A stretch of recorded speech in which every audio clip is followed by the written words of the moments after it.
गांव का नाम पदीमा था।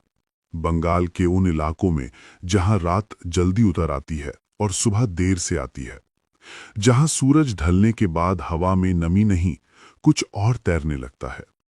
ये गांव शहरों जैसा नहीं था। यहां सड़कें थीं लेकिन खामोश, घर थे लेकिन अंधेरे, और जंगल जंगल यहां गांव के बाहर नहीं, गांव के भीतर सांस लेता था। रिक इसी गांव में पला बड़ा था। उसका घर गांव के बिल्कुल बीचों बीच था। चारों तरफ 7-8 घर, और उन सब के बीच उसका घर ऐसे फंसा हुआ था जैसे कोई चीज जानबूझकर उसे वहां रख दी गई हो। उस घर के सामने एक सड़क थी, और उस सड़क के उस पार एक बहुत पुराना आम का पेड़। पेड़ बड़ा था, इतना बड़ा कि दिन में उसकी छाया आधा रास्ता ढक लेती थी, और रात में उसकी डालियां आसमान को नहीं, जमीन को छूती हुई लगती थीं। बचपन में किसी ने उस पेड़ को लेकर ज्यादा सवाल नहीं किए। गांव में पेड़ होना आम बात है, लेकिन कुछ पेड़ सिर्फ पेड़ नहीं होते। रिक के घर के ठीक बगल में विशाखा रहती थी, एक अकेली औरत, मजबूत, बहुत ज्यादा मजबूत। उसका पति शहर में काम करता था, महीनों में एक बार आता, फिर चला जाता। घर में वो अकेली रहती थी, अपनी 8 साल की बेटी सुप्रिया के साथ और एक 2 साल की बच्ची ऋतु के साथ। लेकिन ऋतु उसकी बेटी नहीं थी, और यही बात इस कहानी की पहली दरार थी। ऋतु उसकी छोटी बहन शिख की बेटी थी, शिख जो अब जिंदा नहीं थी। ऋतु को यह बात कभी नहीं बताई गई। उसके लिए उसकी मां मरी नहीं थी, बस कहीं चली गई थी। लेकिन सच कभी कहीं नहीं जाता, वो बस इंतजार करता है। वो रात जब सब कुछ टूटा, बारिश की थी। ऐसी बारिश जो सिर्फ पानी नहीं गिराती, फैसले गिराती है। आसमान लगातार गरज रहा था, जंगल से आने वाली हवा गीली मिट्टी की बदबू लेकर आ रही थी। और शिख शिख उस रात पहले से बीमार थी। वो प्रेग्नेंट थी, कमजोर थी, और उस रात उसकी हालत अचानक बिगड़ गई। गांव वालों को पता था हॉस्पिटल ले जाना पड़ेगा, लेकिन हॉस्पिटल 40 किलोमीटर दूर था, जंगल के उस पार। कीचड़, अंधेरा और कोई सही गाड़ी नहीं। फिर भी गांव वाले इकट्ठा हुए। एक मोटर कार्ट निकाली गई, पीछे ट्रॉली, ऊपर तिरपाल। तिरपाल में छेद थे। शिख को उस ट्रॉली में लिटाया गया। बारिश अंदर टपक रही थी, हर झटका उसकी सांसों को और छोटा कर रहा था। विशाखा उसका हाथ पकड़े बैठी थी, और शिख शिख बार बार सिर्फ एक नाम ले रही थी, ऋतु। उसकी आवाज धीमी थी, लेकिन आंखों में डर नहीं था, सिर्फ एक चिंता थी। दीदी, ऋतु का ख्याल रखना। उसकी उंगलियां विशाखा की हथेली में कस गईं। उसे कहना कि उसकी मां उसे बहुत प्यार करती थी। जंगल के बीच, जहां सिर्फ बारिश और पत्तों की आवाज थी, शिख ने आखिरी सांस ली, और मरते वक्त उसने फिर से ऋतु का नाम लिया। लेकिन शायद उसकी मौत पूरी नहीं हुई। आधे रास्ते में शिख मर चुकी थी। बारिश अब भी हो रही थी, और काट रुक गई। कुछ देर कोई कुछ नहीं बोला। फिर किसी ने कहा, अब क्या करें? हॉस्पिटल ले जाने का कोई मतलब नहीं था, लाश साथ ले जाना मुश्किल था। और फिर एक ऐसा फैसला लिया गया जिसे सुनकर आज भी रूह कांप जाती है। उन्होंने जंगल में ही गड्ढा खोदा, शिख की लाश उसमें रखी, मिट्टी डाली, और वापस लौट आए जैसे कुछ हुआ ही नहीं। यहां तक कि उसकी बहन विशाखा भी चुप रही। क्यों? डर, मजबूरी, या कुछ और? लगभग 10 दिन बाद आम के पेड़ के नीचे पहली आवाज सुनाई दी। रात के करीब 10 बजे एक औरत के रोने की आवाज, धीमी, टूटी हुई और लगातार।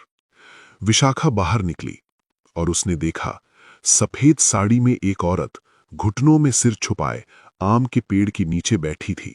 वो रो रही थी। विशाखा एक कदम आगे बढ़ी, और उसी पल वो औरत उठी और अंधेरे में गायब हो गई। अगली रात वो फिर आई। इस बार चांदनी में उसका चेहरा साफ दिख रहा था। वो शिख थी, बाल गीले, चेहरा सफेद, आंखों से आंसू बहते हुए, और उसके मुंह से बस एक ही नाम, ऋतु। विशाखा समझ गई थी, ये उसकी बहन नहीं थी, ये कुछ और बन चुकी थी। शिख अब सिर्फ विशाखा के घर तक सीमित नहीं थी।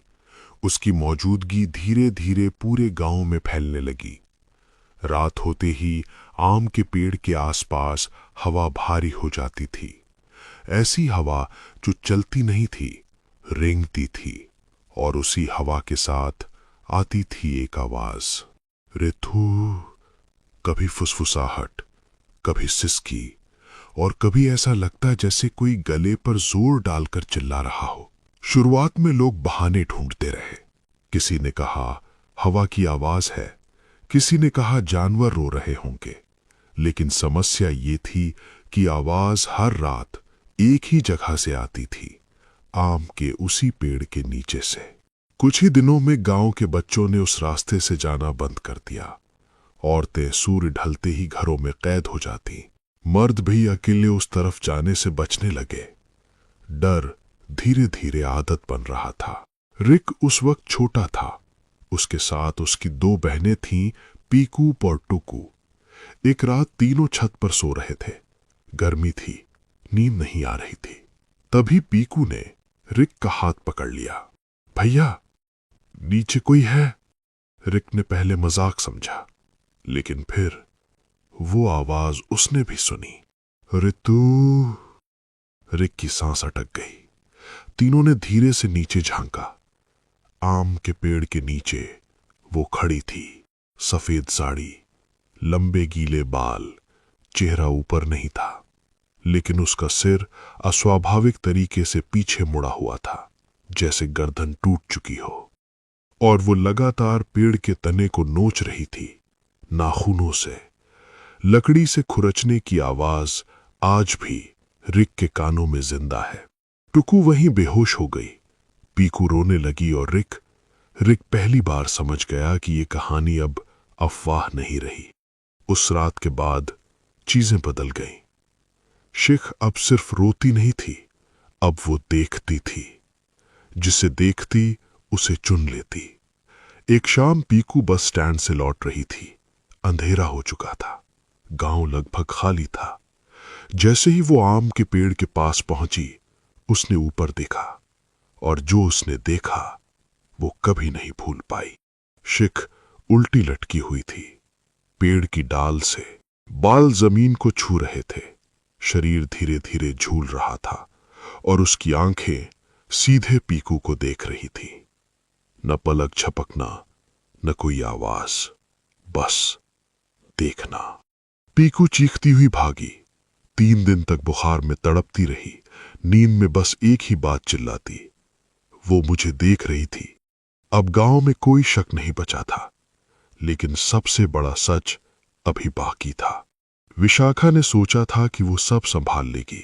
उसने सोचा था कि अगर उसने रितु को शिख से दूर रखा तो सब ठीक रहेगा। वो भूल गई थी कि मां बनने के बाद मौत भी रिश्ते नहीं तोड़ती। एक सुबह पूरे गांव की नींद एक चीख ने तोड़ दी।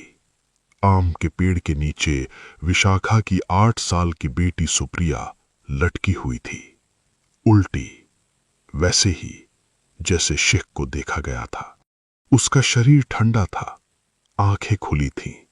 विशाखा वहीं गिर पड़ी, बेहोश। कोई समझ नहीं पाया कि बच्ची रात में घर से कैसे निकली या किसके बुलाने पर निकली, लेकिन गांव जानता था ये एक चेतावनी नहीं थी, ये बदला था। उसी दिन गांव में दुर्गा पूजा करवाई गई। 3 दिन तक मंत्र, हवन, बलि, सब कुछ। आम का पेड़ काट दिया गया, उसकी जड़ें तक जला दी गईं, और उसके बाद शिख फिर कभी दिखाई नहीं थी। रितु आज भी जिंदा है, लेकिन वो पेड़ अब भी उस जगह उगता नहीं। सवाल आज भी जिंदा है, क्या शिख बुरी थी, या वो बस एक मां थी जो अपनी बेटी से छीनी गई मौत का हिसाब लेने आई थी? क्या मौत के बाद रिश्ते बदल जाते हैं, या और ज्यादा खतरनाक हो जाते हैं? अगर आपको ये कहानी सिर्फ डरावनी नहीं, बल्कि सोचने पर मजबूर करने वाली लगी हो, तो अपने विचार हमें कमेंट सेक्शन में जरूर बताइए।